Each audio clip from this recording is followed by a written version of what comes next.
Buenas noches, vamos a empezar con la clase del día de hoy. El tema sistema nervioso. Ahora, cuando hablamos del sistema nervioso, no olvides por favor que estamos refiriéndonos al cerebro, a la médula espinal y a los nervios. Es la reacción de nuestro cuerpo ante todo estímulo. Vemos la imagen aquí que nos presenta, en este caso, nuestra compañerita, ¿no? Mira, te dice, el encéfalo es la parte común que tú le llamas cerebro, pero no es solamente eso. Tiene otros órganos como el bulbo raquídeo, el tronco encefálico y el cerebelo que son parte de él. Luego tenemos un conducto gigante que es la médula espinal y a partir de ella van a nacer los nervios. Entonces, nos damos cuenta que el sistema nervioso es más que solamente el cerebro. Gracias a él tú te puedes levantar hoy día, puedes jugar, puedes leer. ¿Quieres saber cómo? Bueno, vamos a ver justamente la clase. El sistema nervioso es el conjunto de células encargadas de recibir los estímulos. ¿Qué es un estímulo? Es la reacción que vamos a tener ante el medio ambiente que te rodea. ¿Cómo lo vas a interpretar? ¿Cómo vas a emitirlo? ¿Y cómo vas a reaccionar? Justamente son las características del sistema nervioso.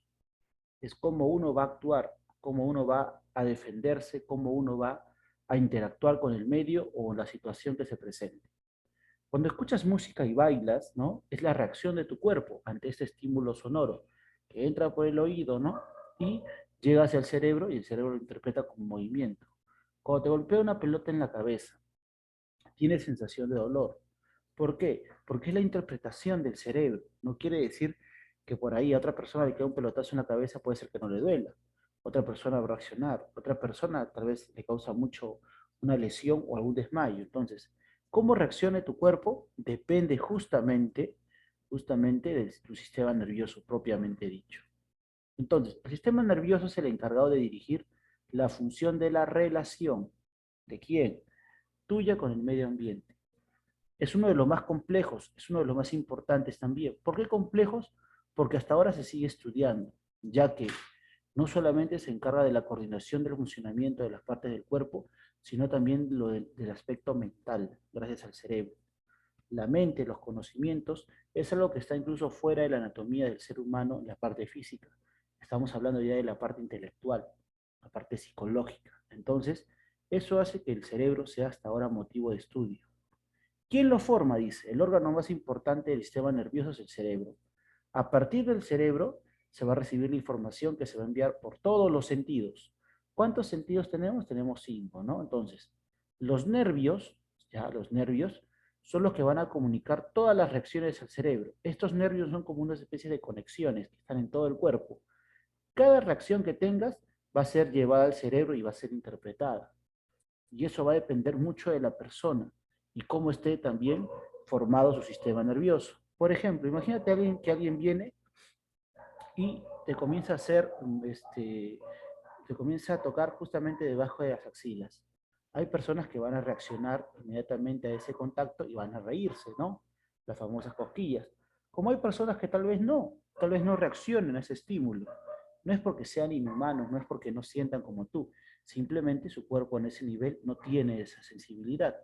¿Y quién va a dar el aspecto de sensibilidad? El cerebro. Mientras que una persona cuando la toca, su cerebro interpreta como que me da risa, me incomoda, otra persona también va a tener esa situación del cosquilleo, pero no lo va a sentir nada. Su cerebro le dice, no, yo personalmente no tengo ningún tipo, ¿no? de reacción. Eso es justamente el sistema nervioso. Como puedes darte cuenta, es algo muy complejo. Ahora, dentro de las funciones importantes vamos a tener que hay dos. Los movimientos voluntarios y los movimientos involuntarios. El cerebro es el que va a regular el estímulo de tu cuerpo con el medio que te rodea. Si hace frío involuntariamente, quiere decir que tú no lo vas a poder controlar, vas a tiritar o por ahí vas a tener alguna reacción de querer cubrirte, ¿no? Tengo frío, profesor. Y un movimiento voluntario es la acción que uno desea hacer. Si tú deseas caminar, tus sentidos van a enviarle mensaje al cerebro diciéndole hay que avanzar, hay que mover una pierna detrás de la otra. Entonces vas a comenzar a caminar. Esos son movimientos voluntarios. El cerebro regula todos los nervios. Los nervios, recuerda que son como pequeños enchufes, por ejemplo, los que llegan al corazón. Tú no vas a controlar tu corazón. No me vas a decir, profesor, yo paro ilusionado. No, eso no. Me refiero al corazón en su funcionamiento orgánico. Tú no le puedes decir a tu corazón, oye, deja de latir. No. Oye, pulmón, deja de respirar. No, eso no puedes hacer. ¿Por qué? Porque son movimientos involuntarios que reaccionan desde tu cerebro. Mientras, ¿no? Que los que son coordinados como levantar la mano, mover los dedos, escribir, desplazarte de un lugar a otro, son movimientos que tú puedes controlar, que son los famosos movimientos voluntarios. Entonces, dentro del movimiento voluntario, el cerebro va a enviar un pulso eléctrico a los músculos, que hace que uno se mueva, que abra los ojos, que hable, ¿no? Mientras que los movimientos involuntarios van a depender no tanto del cerebro, sino del cerebelo, el bulbo. Son dos partes que están debajo del cerebro y son los que se encargan de enviar estas señales constantemente, sin ningún tipo de paro, sin ningún tipo de restricción. Entonces, el sistema nervioso central va a utilizar los sentidos, el oído, la vista, el gusto, el tacto, ¿no? Pero también va a interactuar con todas las glándulas del cuerpo, la parte interna. Cuando actúe con los sentidos y con los órganos se van a llamar receptores sensitivos. Son los que van a enviar la información que quieres realizar, ¿a dónde? A tu cerebro. Mientras que las reacciones que vas a tener, la información que va a ser interpretada como órdenes, son los efectores. Receptores tenemos los sentidos, el oír, el ver, el oler, el degustar, ¿no? El palpar. ¿Y cuáles van a ser los efectores? Lo que tú vas a reaccionar. Si te mueves o no te mueves, si te tapas los oídos, si cierras o no la vista. Eso es justamente las reacciones, los efectores, las órdenes que vas a cumplir. Entonces, el cerebro, junto con la médula, junto con todas las partes del sistema nervioso central, así se llama, porque está en el medio, van a tener dos tipos de nervios, los nervios sensitivos y los nervios motores. Es prácticamente lo que te he explicado hace un momento. Un nervio sensitivo va a llevar los mensajes desde los órganos hasta el cerebro, hasta el encéfalo y la médula espinal. Por ejemplo, el oído va a llevar la información de lo que nosotros conocemos como sonido. Si alguien por ahí hace un gran sonido estruendoso, va a ingresar las ondas sonoras por tu oído y van a llegar a tu cerebro. Mientras que hay personas que no les va a afectar, que les va a parecer normal, hay personas que sí pueden sentirse aturdidas. Es la reacción que va a tener tu sistema sensitivo.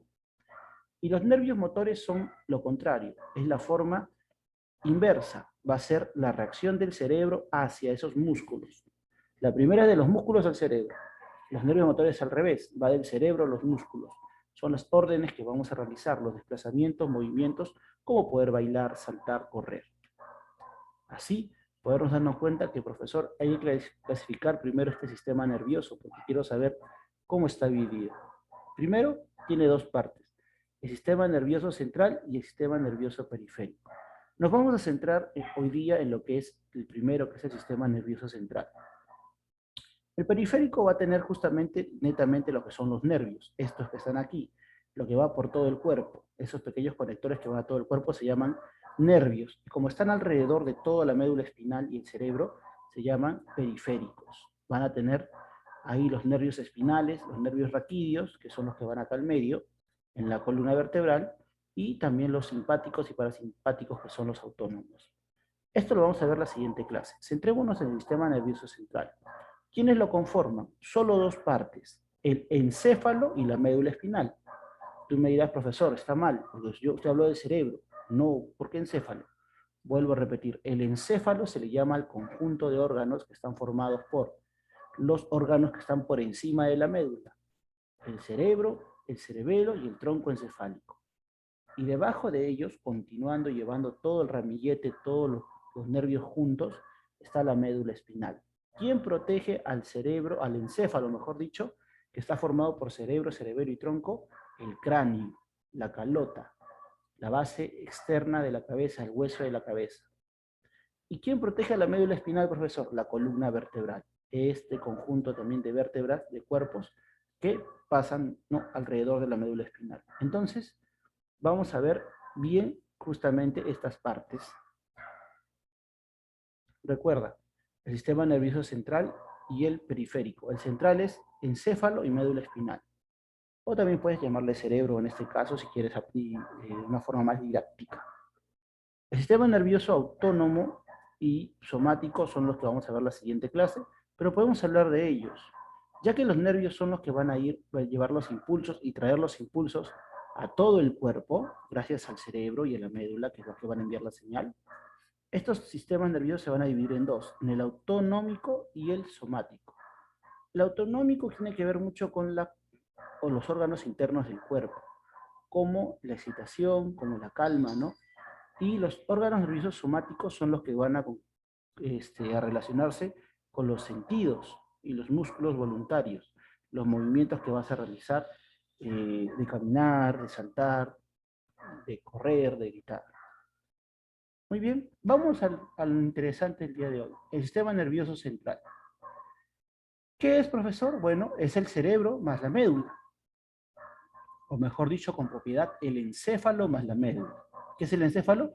Es el cerebro más el bulbo más el cerebelo. Ahora, el sistema nervioso central es una estructura extraordinaria, compleja, es complicada, ¿por qué? Porque hasta ahora siguen estudiándola, que va a recoger millones de estímulos por segundo.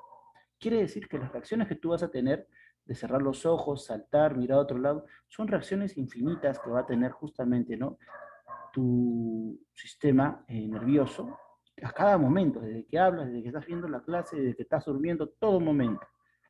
La parte anterior del encéfalo se va a dividir en dos partes, en el tálamo y el hipotálamo, que es justamente esta región de aquí, y los hemisferios cerebrales, que son la división del cerebro en dos partes, hemisferio derecho y hemisferio izquierdo.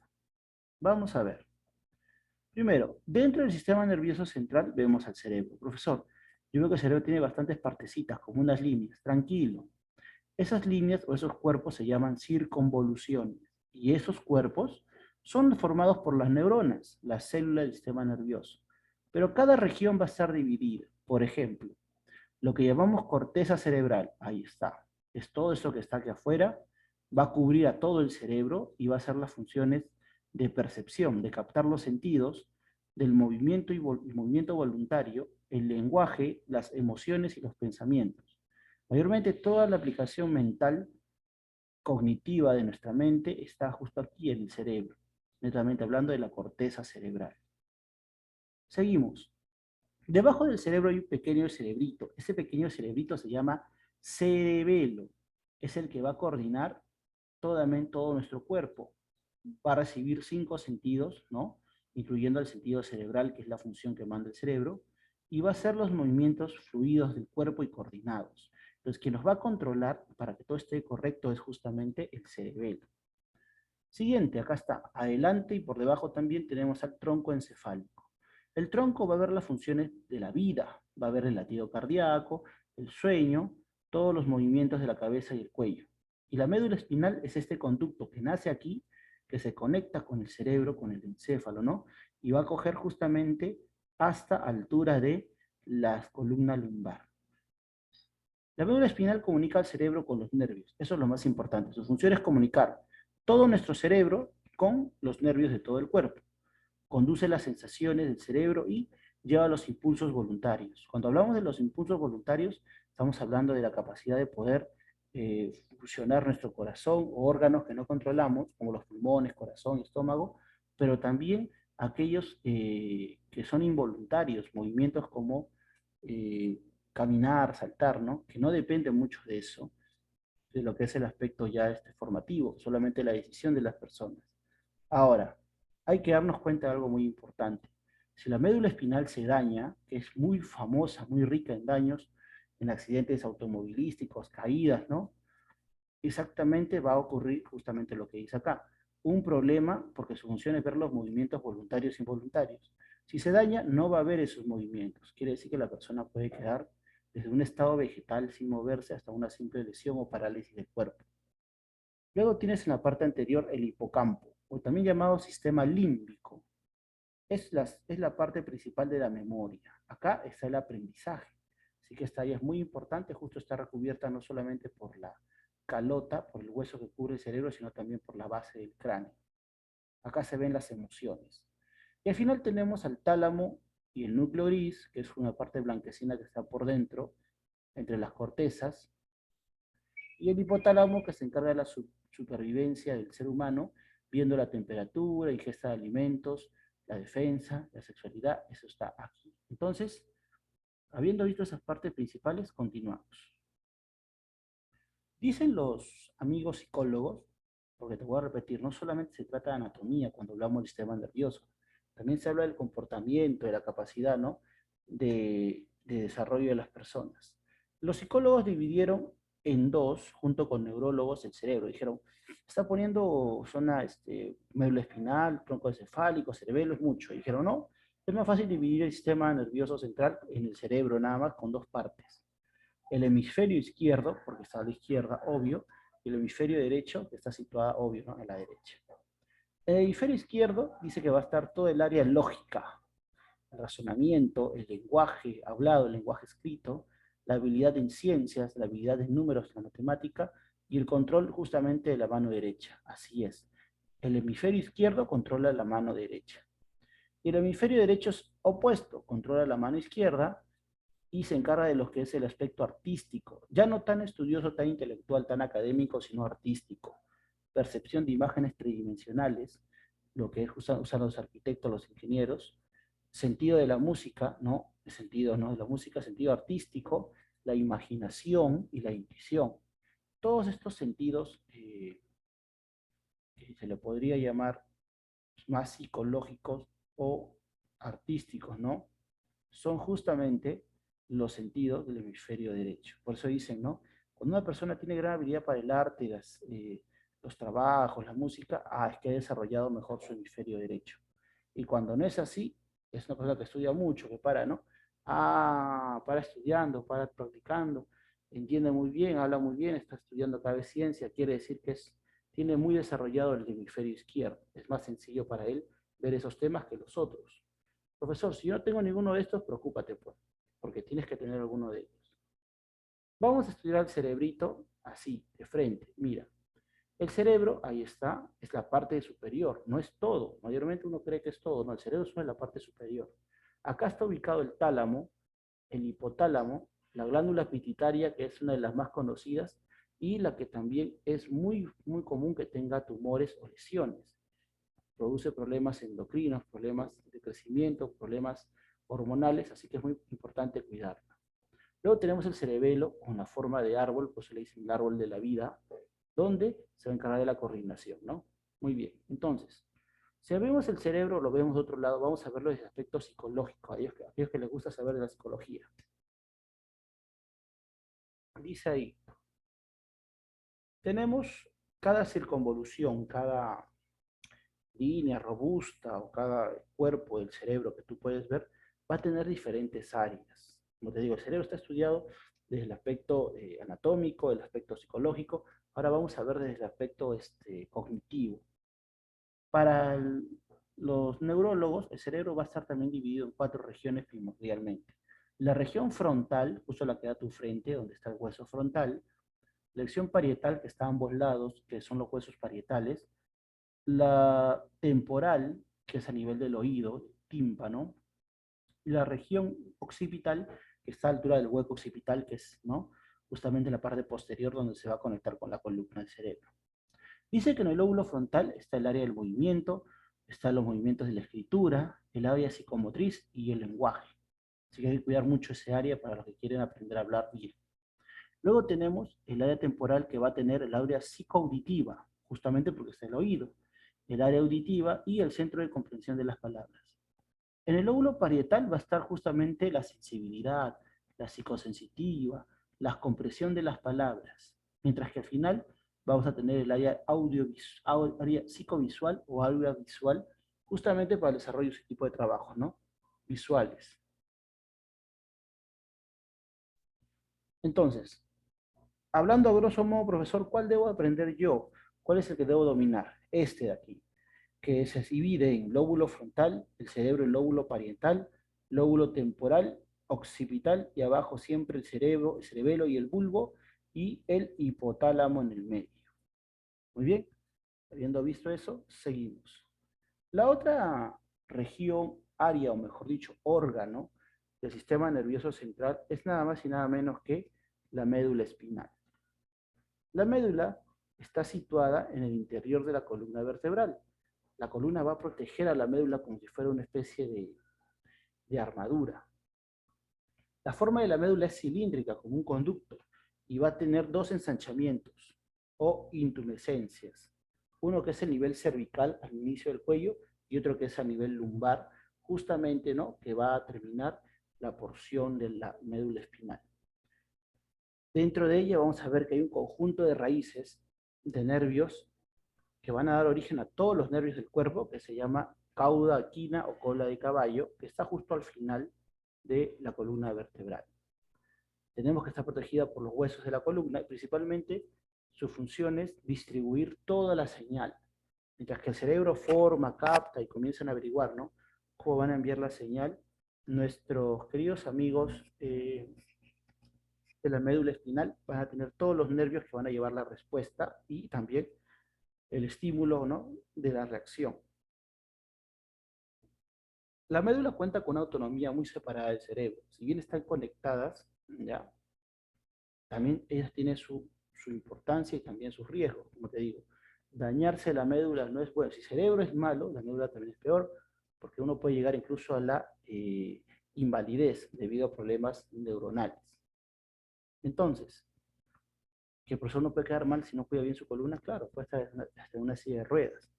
Entonces, la estructura cilíndrica que va del encéfalo hasta, ¿no?, la región lumbar, el hueso lumbar, pasa por los agujeros occipital y pasa por los agujeros laterales de la columna, que son estos de aquí, ¿ya?, se llama médula espinal. ¿Cuánto puede medir? 45 centímetros. Puede variar según el tamaño de las personas. La médula espinal va a presentar, como te dije, dos curvaturas. Una cervical, acá está, qué bonita, y una dorsolumbar. Son las dos curvaturas que tiene hacia adelante y atrás. También tenemos que sus funciones principales es llevar los impulsos nerviosos y la respuesta de reflejo. Llevar impulsos y la respuesta de reflejo. Vamos a agarrar un pedazo de la médula y vamos a cortarla. ¡Plá! Y te la muestro acá. ¿Cuáles serían las partes que tiene dentro esta famosa médula, que es independiente del encéfalo, o sea, del cerebro, ¿no?, y es importante para nuestra vida? Tenemos, por ejemplo, aquí la sustancia gris, la región posterior, la sustancia blanca, que forman el cuerpo netamente de la médula espinal. ¿De dónde viene la sustancia gris? Son justamente los somas de las neuronas. Son las primeras partes de las neuronas que se están formando. Mientras que la parte que lo rodea, que es la sustancia blanca, son los axones de la neurona. Estamos hablando justamente de la neurona en su funcionamiento, tanto ahí como en la formación del cerebro. Luego tenemos la raíz anterior, que se encarga del funcionamiento motriz del movimiento, la raíz posterior que ve la sensibilidad, los sentidos, y tenemos, ¿no?, al final las meninges. ¿Qué son las meninges? Son las que van a cubrir la médula. Tenemos la dura madre, la pía madre o aracnoides y el ganglio espinal. Así está conformada también nuestra amiga médula, ¿no?, que se encarga de llevar todos los sentidos y recoger las respuestas del cuerpo humano. Profesor, ¿45 centímetros es mucho? Claro que sí. Mira esta imagen, acá está nuestro encéfalo formado por cerebro, cerebelo, bulbo, ¿no? ¿Está bien? Ahí está. Luego viene la región de la columna. Esa región de la columna, que es cervical, a nivel del cuello, dorsal, a nivel de la espalda y lumbar, a nivel de las caderas, se utilizó también para nuestra amiga la médula. Se dijo, la médula espinal tiene un área cervical, porque están los huesos cervicales, los huesos del cuello, un área torácica, porque están los huesos del tórax, los huesos de la parrilla, y un área lumbar y sacrocoxigia, que es la final, donde va la cauda equina. ¿Ves estas líneas largas que van hasta el final? Justamente son la cauda equina, o la cola de caballo, como le dicen otros. Te comparto esta imagen muy importante. ¿Cómo estudiamos el cerebro nosotros? Bueno, lo estudiamos de diferentes maneras. Como el cerebro tiene componente líquido dentro y también la médula, lo ideal es realizar una resonancia magnética. Esta imagen que ves que brilla, quiero que mires esta imagen que brilla, son justamente los problemas de un cerebro dañado. Un tumor por ahí que puede llegar hasta la muerte. Mira, ojo cómo está acá, mira, esto de acá es el cerebelo, ahí está, qué bonito. Cerebro, el hipotálamo, ¿no?, el bulbo, y esta es la médula. Y acá continúa la médula, mira cómo va. Qué bonito el cuerpo cilíndrico de la médula, bordeado en la parte anterior y cuidado por los huesos vertebrales. Hablemos de, entonces, estamos hablando de un sistema importante como el sistema nervioso. Tiene que haber una célula que lo forme, porque dijimos que todo viene a partir de las células. Entonces, ¿cuál es la célula que forma el sistema nervioso? Justamente su nombre lo deriva, ¿no? Neurona. Es la unidad básica, funcional, estructural de la vida, no, esa es la célula, sino del sistema nervioso, esa es la neurona. Tiene un cuerpo neuronal, un soma, que es una prolongación larga y poco ramificada, donde va a llevar al famoso axón. Así, también va a tener unas líneas que se van a prolongar, que se llaman dendritas, las cuales van a ayudar a lo que es la comunicación y el desarrollo de este tipo de célula, que es la neurona. Vamos al gráfico. Como toda célula de tipo estrellada, porque tiene una forma de estrella, va a tener su núcleo. Ahí está, y su nucleolo. Estas patitas son las dendritas. Luego viene el cuerpo celular, el axón, que es todo el cuerpo, ¿ya? Que está cubierto por una vaina de un componente llamada mielina. La mielina protege justo el cuerpo de la neurona para que se puedan ir así su colita con otras dendritas y así las neuronas formen cadenas y estas cadenas van a dar inicio a el cerebro. Mira acá, recuerda que como hay un núcleo, alrededor tiene que haber un citoplasma. Su núcleo, su nucleolo, el soma, justamente que protege aquí, ¿no? Y toda esta es la vaina de mielina, que es la que protege a la neurona. ¿Está bien? Seguimos. Entonces, profesor, ¿qué son las neuronas y sus partes? Una neurona es un tipo altamente especializado de célula. Recuerda que todas las células dan vida. En este caso, controlar las funciones que tienen estas células, que son las neuronas, es muy difícil, ya que están dentro del cerebro. Y no vas a matar a alguien o vas a abrir la cabeza para ver la neurona. No podrías, porque es muy diminuta. Entonces, la neurona va a tener tres partes importantes: el soma o cabeza, las dendritas y el axón. El soma es el cuerpo de la célula, esta parte de acá que tiene forma de estrella, donde se reside un núcleo, ahí está, y otros organelos, correcto. La dendrita, en cambio, es la prolongación pequeña y ramificada que sale del soma. Si este es la dendrita, las pequeñas patitas son este es del soma, las pequeñas patitas son las dendritas. Tenemos el axón, que se encarga de enviar los impulsos nerviosos. Así, nos damos cuenta que las células neuronales tienen una característica muy importante. No se producen por ellas mismas. Una vez que la célula dentro de la corteza del cerebro, que es lo que rodea, o el hipocampo que está dentro, sufren alguna lesión o una pérdida, no se van a volver a regenerar. Las neuronas, una vez que mueren, ya no se vuelven a producir. Una neurona, justamente, siempre recordar que tiene una vaina, una protección, que es la vaina de mielina. Esta va a hacer que se transmita con mayor rapidez y se reproduzca la neurona, pero la va a proteger en caso que ésta se quiera pasar de viva, ¿no? Justamente es como su protección que va a tener.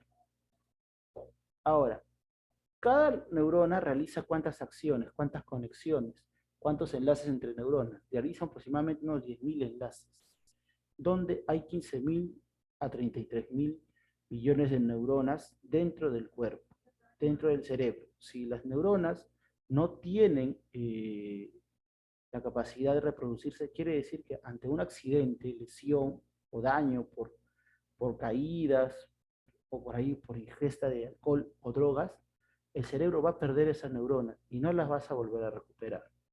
Vemos en este gráfico que me gusta bastante el cuaderno, que dice aquí: la neurona es la unidad morfológica del sistema nervioso. Sin ella no hay sistema nervioso.